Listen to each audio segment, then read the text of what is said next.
मैंने उन बच्चों को भी देखा और उन्हें धन्यवाद भी दे रहे हैं कि आप विद्यालय में आए हो। इसी के साथ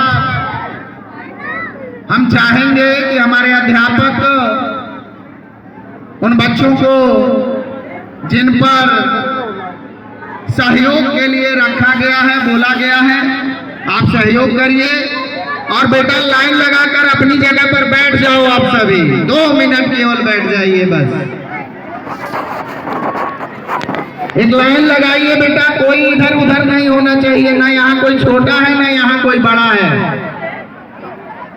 बैठिए, सभी बच्चे बैठ जाइए। तुम भी बैठो और लगभग सभी हमारे बच्चे तुम भी बैठो, बैठो वीडियो बनाएंगे। बैठ जाइए आराम से बेटा, स्थान वितरण हो जाएगा और जैसे बोलूंगा बेटा वैसे आपको जाना होगा। तब बैठ जाइए आराम से।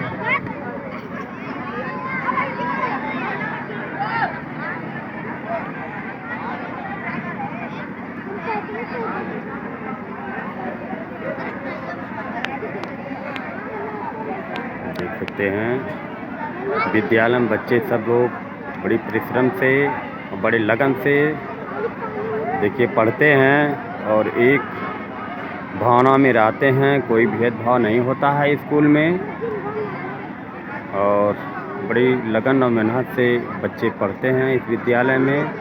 यहाँ के टीचर भी बहुत बढ़िया हैं, पढ़ाते भी हैं अच्छे तरीके से।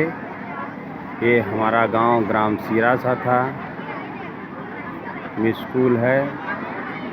सारे बच्चे जितने देखते हैं इस वीडियो को, आइए इसमें एडमिशन कराइए और अच्छे से अच्छे पढ़ाई करिए, आगे तरक्की करिए, पढ़ के